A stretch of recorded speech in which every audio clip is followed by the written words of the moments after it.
The racial wealth gap in the U.S. is persistent and widening, with white households holding a much larger share of the country's wealth than Black households. And let me give you some stats to amplify that. In 2021, the median wealth of white households was 10 times greater than that of Black households. The wealth gap has been growing since 1992. In 2022, for instance, the Black households held about $15 of wealth for every $100 held by white households. And the factors contributing to this gap have been labor market experiences, home ownership. Black families are less likely to own homes, and also debt. Black households have more costly debt, including high interest debt like student loans and credit cards. And the wealth gap persists across generations, with children tending to follow their parents' wealth positions. So joining me to discuss all this is Lee Baker, the founder and president of Claris Financial Advisors, Lazetta, Rainey Braxton, who is the founder of The Real Wealth Cotier, and Dr. Preston Cherry, who is the author of Wealth in the Key of Life and the founder and CEO of Concurrent Wealth Management. Everyone, welcome. Thank you. Thank you for having us. Pleasure to have you here. Lee, I'd like for you to start maybe by setting the stage, if you could, about where we are, where we've come from, and we can get to where we're going in a second. Yeah, absolutely. When you start off and you mention this lingering wealth gap, from my perspective, the twin threads of financial equity and racial equity are inextricably intertwined. We cannot have one without the other. I'm reminded of an old TV show, love and marriage go together like a horse and carriage. You can't have one without the other. And that's how I feel about financial equity and racial equity. When we talk about some of the disparities that you mentioned, those statistics, if we have a system where, for whatever all the historical backgrounds are, where segments of our society are limited, restricted, forbidden to have home ownership, or if we've got highways that are built through neighborhoods that permanently impacted what happened in those neighborhoods, or perhaps, again, here in metro Atlanta, where you simply flood a town and the people, decades later, for holidays and whatnot, we go out boating and jet skiing. And so it is difficult at a minimum to overcome those hurdles. And so, again, in order for there to be racial equity, I think there's got to be financial equity. And the question becomes, how do we build upon those things? Frequently we hear about this concept of financial literacy. And again, I am not opposed to education in any fashion. But I think the idea that, we're going to focus on financial literacy, to some degree implies that you are illiterate, and nobody likes to feel like they're illiterate. And so I prefer to think of this in terms of financial fluency. How do we become more fluent?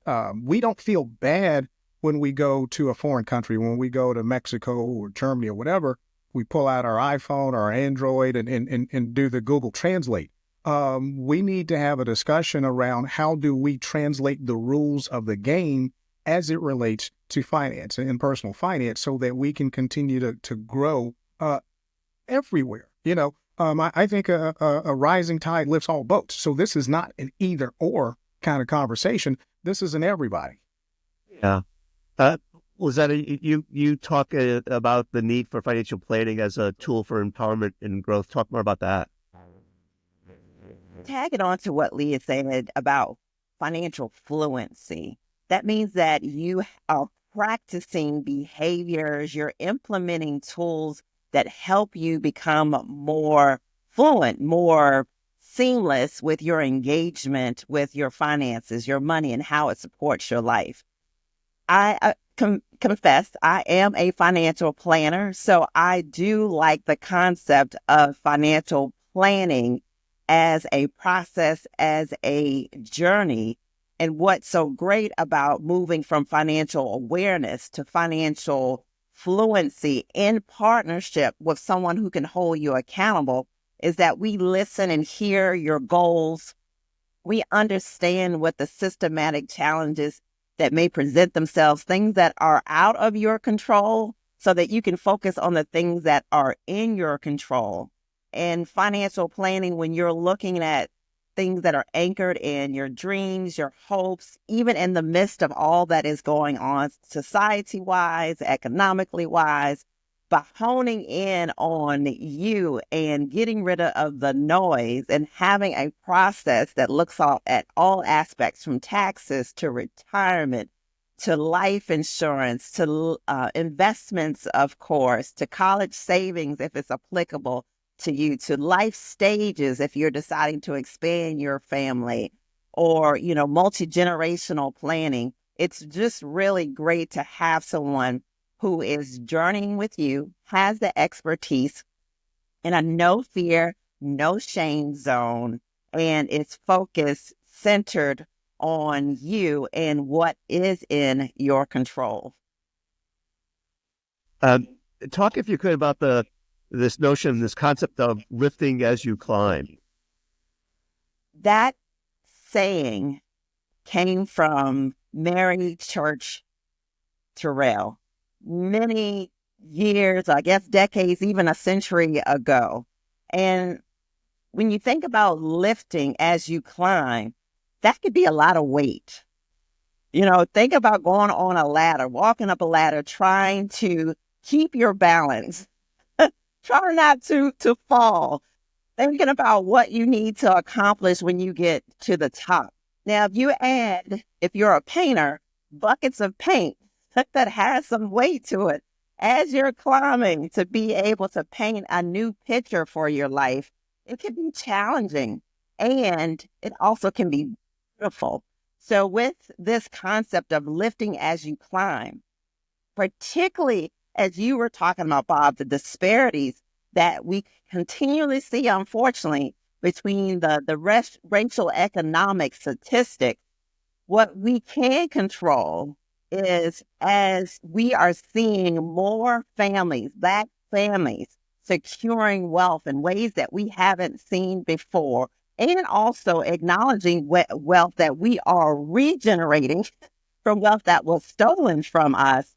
If we keep that concept of lifting as we climb, as we are climbing up the upward mobility, then we have the opportunity to change and defy the statistics that continue to plague our community. Now, there is so much wisdom, right? And going back to that analogy of climbing up a ladder, you got to keep your balance.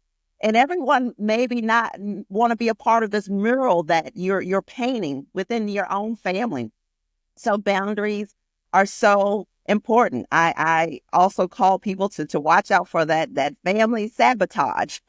It's people who are not ready to make that mural, that financial mural that's holistic and it's multi-generational, and that's okay. That's okay. The goal is to advance this upward mobility together.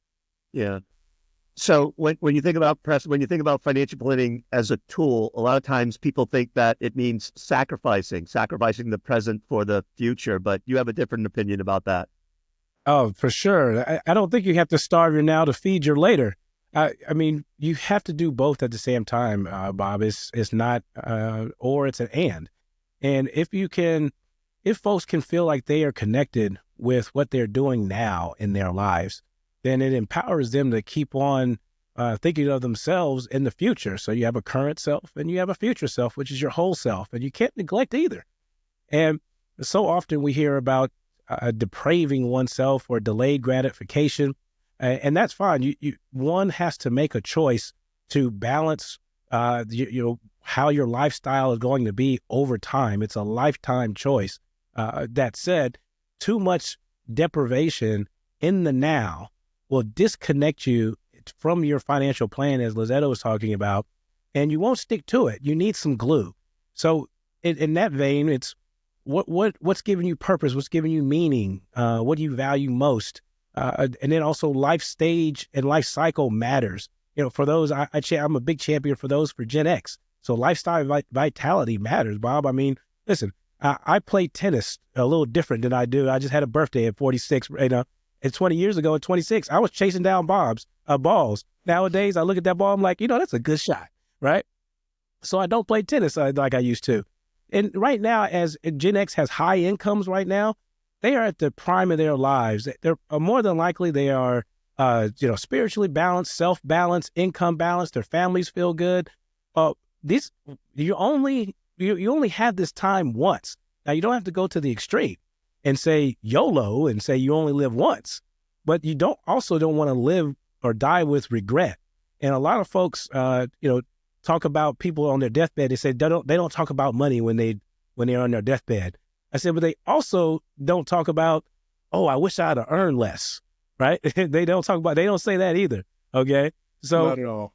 Hell no, they don't, right? So what they're saying is, I wish I would have went about it differently. All right. That's what they're saying. And so in that mindset, it's and not or. Live for now, but plan for later, and have it as an and not so much of a choice to have to give up something and let die with regret. Yeah. So I do want to talk about wealth creation, but I'd love to create a fireside chat around the three topics that we just discussed, be it financial fluency and how we get there, financial planning and how we get there, and also this notion of what you just discussed, Preston. So I'll open it up to whoever wants to chime in first about those three topics. I'll say this. I'm in agreement with Preston. It's not a binary choice. Planning for tomorrow does not mean not living today. You got to be wise. You got to be judicious about the choices you make in the now, realizing that something might come your way later on. I will acknowledge who I am. I'm a preacher's kid, right? And so in my mind, I think the world's first financial planner was found back in the book of Genesis, right? So Pharaoh's having these dreams, right? And he needs somebody to help him interpret those dreams. And in that way, he found a financial planner. And the dynamic was, hey, listen, these dreams you're having about fat cows and skinny cows, conceptually what we're saying here is like, listen, I don't want you to drain all of the grain out of the system. What I am telling you is that while things are going good, you need to put some grain in the storehouse for tomorrow because hard times are coming. And so again, conceptual, yeah, it doesn't mean you don't get to eat today. It doesn't mean you don't get to go on vacation next week. But the wise and judicious thing is to do like Pharaoh and follow the instruction of the interpreter and say, you know what? I'm going to put some stuff out there for later on because there may come a time when I don't have access to everything. Leave it to Lee, to bring in Black church, which is very much a part of our tradition of really trying to understand how to have this relationship with money. And I appreciate Dr. Cherry, who brings in the academic side of this. And for me, I'm just bringing in the real deal. And the real deal for me is absolutely have your dreams. Give yourself permission to say what it is that you like and what you want. If we're going to go the scripture side, and it says you're beautifully and wonderfully made. So if it's a part of you that likes certain things, don't defy what you like. The question is, it's trade-offs. What are the trade-offs? I'm not going to tell someone that they shouldn't do anything that they don't want to do. If they tell me, if they're like me and they like travel experiences, because I love travel experiences, and there may not be anything tangible to show for them, but I'm a lot happier when I get sunshine during the rental months. And that makes me really productive in the other months. And it could be a pretty penny. So the question is, if I want more travel experiences and you want more travel experiences, what are the trade-offs for those dollars that you could spend? Does that mean, maybe in the future I may have a little less in terms of, money possibly in retirement, or may not, because my productivity is so much better by doing the things I dream about. So the wisdom and the planning puts everything on the table. Everything goes on the table. You get to decide together in partnership and conversation about what stays on the table, what gets shifted around, what comes off the table, And this continues as an evolution in your journey. Like Dr. Cherry was saying, I played tennis a certain way. I used to shop a certain way. Now I don't care about having 6, 7, 8, 9, 10 different styles of bags in every brand imaginable. Now, if I could cash some of those in, now that would be great. But hey, you win some, you lose some type of thing. But the key is bringing back to the table what you've done, what you're proud of, how you want to shift, and what trade-offs you're making now for the future. Yeah. So a question I have is, I think if I go back to step one in terms of addressing wealth creation or debt or earnings and the need to become first and foremost, perhaps financially fluent, how does one go about that in a world where maybe that hasn't been the environment for you? Well, I think that every individual, I call it the humanity of money, because across the globe, pretty much everyone wants to prosper in a way, right? And that's the humanity of money. I was talking at a group one time, and somebody came up to me in the audience, and I was talking about family boundaries. I heard the word boundaries. Lazetta mentioned it, and somebody came up to me and said, my father has been giving all our money away, or his money away, to our siblings and such, and it's been destroying his retirement and his well-being and his lifestyle, and it doesn't make him feel well. All of this, right? And he was like, I'm trying to share with my dad that you don't need to be giving all your money to the siblings if they're going to waste it away. Well, this gentleman was from the Philippines. I mean, it's not a American thing. It's not a country thing. It's not a nationality thing. It's not an ethnicity thing. So as we are talking about now, it's addressing what's inside your household. And I know we talk about the wealth gap a lot. The wealth gap will never be closed. It just won't. I don't even know why we continually talk about it. It's an institutional problem. It was created institutionally. It will have to be closed institutionally. Now, wealth growth is an individual household mechanism. And here, the first steps is recognizing that you have the permission to prosper, a permission to place boundaries around yourself, a permission to grow, a permission to live your lifestyle, a permission to plan, a permission for preferences, your purpose in life, so you can thrive. It's owning the permission to be abundant and be prosperous in your own household, and then go about getting the tools to achieve the way that you want to live. So I think that's the first thing is a mindset of, let's take care of what we got to take care of in our household, and then live in testimony, since we in church, is live in testimony as an example of how to grab hold of an abundant life. Mm. Well, one way for people to grab hold of this abundant life is to become a business owner. Is that fair to say? Honestly, business ownership is not for everyone. So I have to anchor in that, because it is like conceiving, birthing, delivering, raising a child. Heavy on the raising. And those are a lot of stages and a lot of sacrifice. If you are called to do that, and I use the language of call, because you just can't say I'm going to do this and think it's going to be easy. It's not. Yet, I love it. I love the opportunity to know I have control over my upside potential. That is not being limited to what Preston has said in the work environment. And I have experienced it time and time again, that there was a ceiling on my opportunity because people decided to hire and promote people with less experience to these positions because they were more comfortable with people that looked like them. And now I get to design. I've designed in multiple businesses the opportunity to have my own mission, vision, values that I am being consistent with, and designing my own culture that is contrary to what society says in terms of honoring your humanity.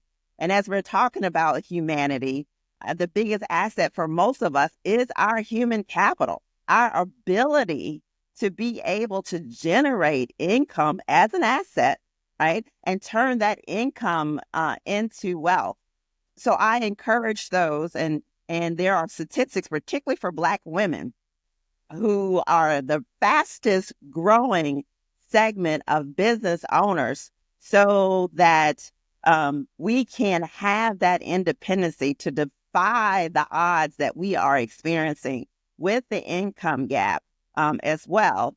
But what's key about this is what Stephen Covey often has said in his book, is begin with the end in mind. So oftentimes for business owners, we are leaving, to be able to create our own, and then we get in that survival mindset when we should be continuing to nurture the asset so that it can support us during our retirement years and create the legacy that we desire for our families and generations to come. Yeah. Preston and Lee, you're both owners of businesses as well. I'm curious, have you thought about succession plans and selling strategies, and what advice would you have for those for our listeners on that topic? So, in short, the answer to your question is yes to all of the above. Have I thought about it? Have I talked about it? Have there been discussions? The short answer to that is yes. But one of the things that I've talked to about people that have approached me around this idea of getting into business, like Lazetta said, owning and running a business, it ain't for the faint of heart. And, we have to make sure that we make the distinction between registering with your Secretary of State's office and legally having created this business entity. That's not actually running a business. There's two separate things. And hopefully I don't come across as too flippant. When we think around that narrative of giving birth, having a child, forgive me, getting pregnant is the easy part. Okay. Going to the Secretary of State's office and registering that name is the easy part. The hard part comes later as you launch that child out into the world. What are those things that you have to do? Many people talk about this idea of like, hey, listen, I want to get my child off to college. Well, I want to get my child through college so that they can then become a productive member of society. You got to think about your business along those same lines. So you got to think, hey, listen, I want to do this, but what does it look like when I've got to change the diapers on that business, if you will? How do I get that business from that wobbly stage, right, as it's learning to kind of walk and have its independence to where it's kind of like, yeah, you know what? This thing that I created with perhaps with a business partner, perhaps without, can now walk and function on its own. And if we use that narrative, I think we're a whole lot better off. Starting with the end in mind, we're not going to be here forever. And if we are intent upon doing the right thing, in my opinion, for our families, our loved ones, but also for our clients, we have to think about that, so that they are not left adrift if something happens. Hopefully I don't give away too much about the timing of what we've got going on, but there are thousands and thousands of people who may have to make a decision about what they're going to do with their future pretty shortly. And I imagine some of those people that have been told, hey, listen, you can come in 5 days a week, or you can take this offer now and get 8 months. Some people are going to choose to take the 8 months, and that's their choice. Some subset of those people are going to say, you know what, maybe I'm going to take this opportunity to launch a business myself. Those kinds of things happen, whether or not they should happen. Let's be clear. Just talking about the what is, what's that dynamic look like? And so if you are currently in that environment or somewhere else where there's a packaged offer to you and you have this opportunity, there's this window, a potential launching pad, think it through as far as you can. Go get help if need be. Hey, talk to family. Please talk to professionals to make that decision and think it through. Yeah. Yes, I also think it's too protection of your human capital. I heard Lazetta say that we have capacity. We only have so much. And what is your capacity to start opening a business, and what is your why? There's a running theme right now that says, particularly amongst Black people, is that we need to be opening up businesses to have equity. Well, that may not be in your capacity financially nor well-being wise. All right. When we're talking about capacity, we're saying, well, how much in our bucket financially and well-being wise do we have of ourselves to go out and produce income, and that income and the assets and assets to wealth? Well, if it's not in our capacity in order to go out and exert all that human capital, all that financial capital in order to start a business and help it thrive through and to, then having a business just for the sake of having a social equity comment or goal, that's not it. You must have a why, a connection. You must have a talent, a commitment to a business to see it all the way through, and the capacity. Still to this day, there's a couple of statistics that are undefeated. All right, 7 out of 10 businesses after 5 years, there's only 3 of them that are survived. Right, 7 out of 10 are gone, and 9 of them don't make it out of past the 3. And it doesn't matter where you come from. That's it right there. So financially, can folks that are somewhat statistically behind risk all that capital, all that that human capital and financial capital to maybe waste away 3, 5, 10 years and then have to doubly catch up? That may not be optimal. And here's another thing: it's not a choice. You can thrive in corporate America. You can thrive in, and I know there's a lot of challenges as far as ceilings. I mean, we have to just say that. I mean, for sure. There's also challenges in going in your own startup, finding the equity, capital raises, and all that. There's challenges everywhere. But to say that the only way, and I know nobody in this panel was saying that, but this is the message out there, is that the only way to build wealth, particularly in the Black community, is to have your own business. That's false. And you and all of us are planners here, and we have our own companies, and we serve clients.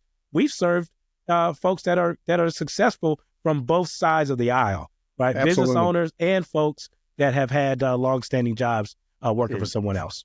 Well, Preston, you mentioned not everyone can be a business owner, and there's a significant number, I hope, of successful Black professionals who don't get maybe the attention that they deserve in the media or in the workplace.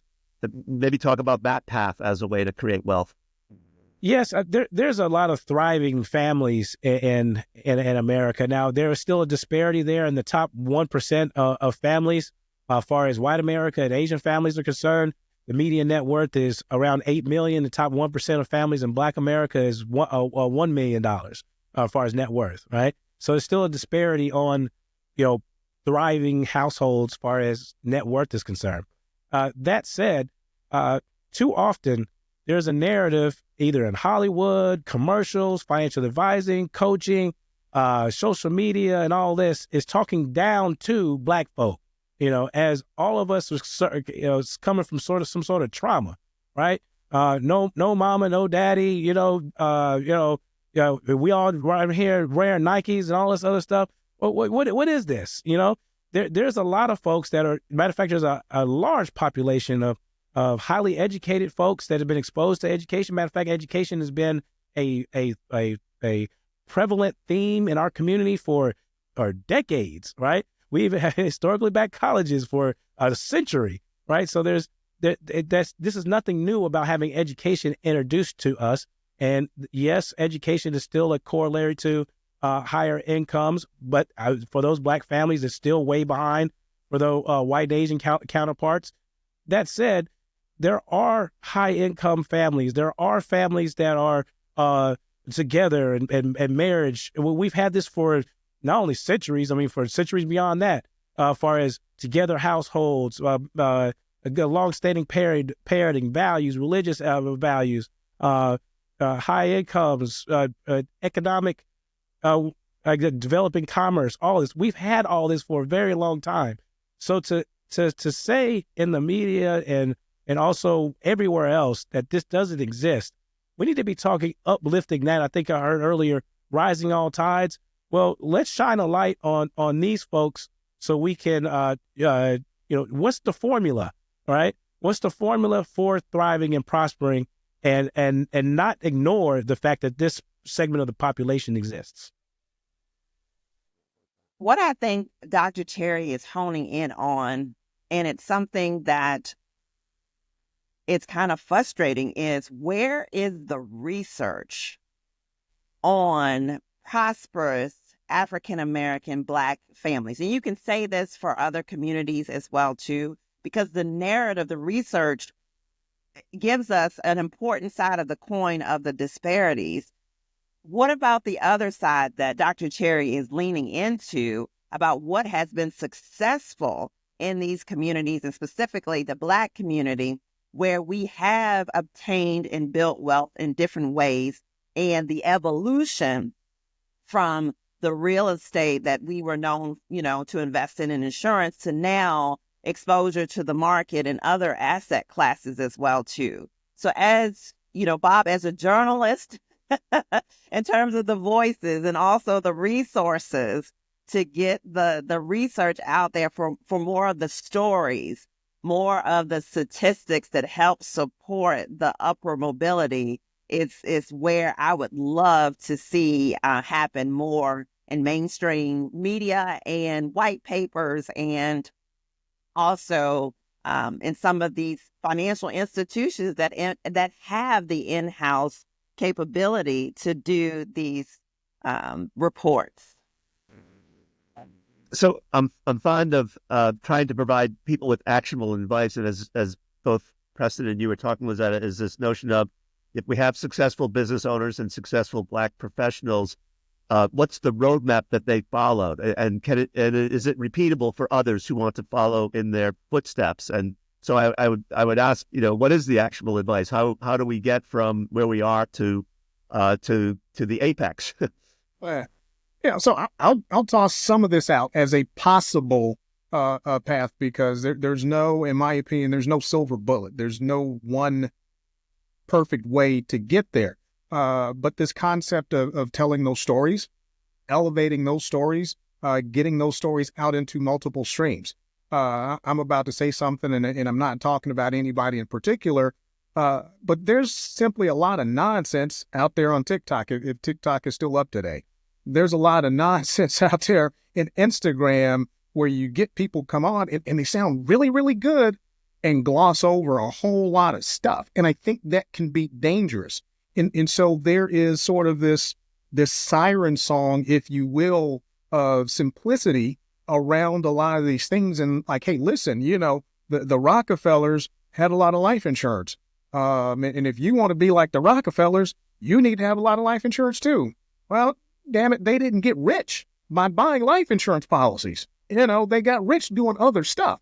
Life insurance became a tool for them to utilize things for the next generation. But, there's some trickeration going on out there. And so to the extent that all of us, be it through the media, academia, practicing professionals, can look at avenues to further push out those stories, those narratives, and some of those steps. And so a lot of it, is simple. I mean, I think about here in Atlanta, Sweet Auburn, as Dr. Cherry said, this is not new. These are things that have been around for a while. So the Auburn Avenue, Tulsa, all around the country, there have been and continue to be these pockets of people that are doing well. And we don't see that as much as we should. Now, there's also a dynamic of saying, hey, listen, let's look at some ways to share more of that, right?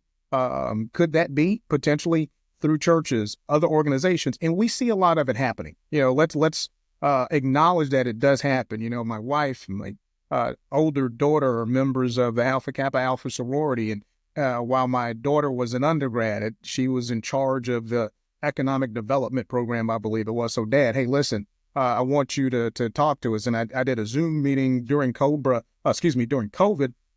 with, I think the number was 200 or 300 college students. There are those opportunities to do those things. I think we can focus more on those things, teach more to people, help educate more around this idea again of, I'll go back to it, financial fluency. How do we learn the language around finance? There's apps, to help you practice, if it's Spanish, German, whatever it is.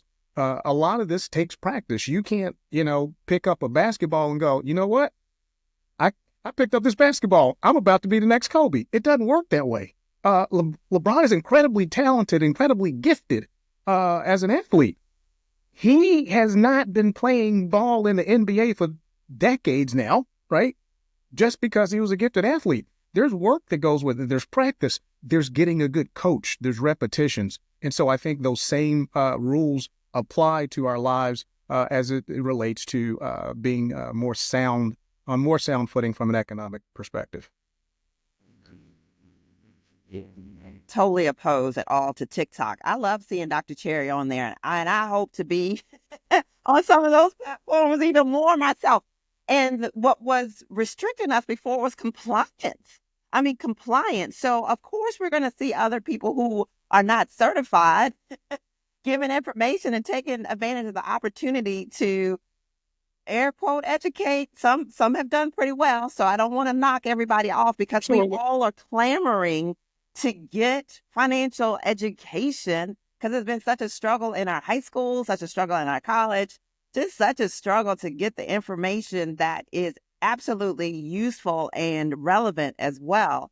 So I appreciate Lee, as he's saying, there are so many different ways to disseminate helpful information and actual steps, for implementation. But what we find out, not a lot of people have the discipline nor the love as we have. I mean, I love financial planning and people are like, oh my gosh, but there are a lot of things that I don't love. So I appreciate my clients and the diversity of things that they do.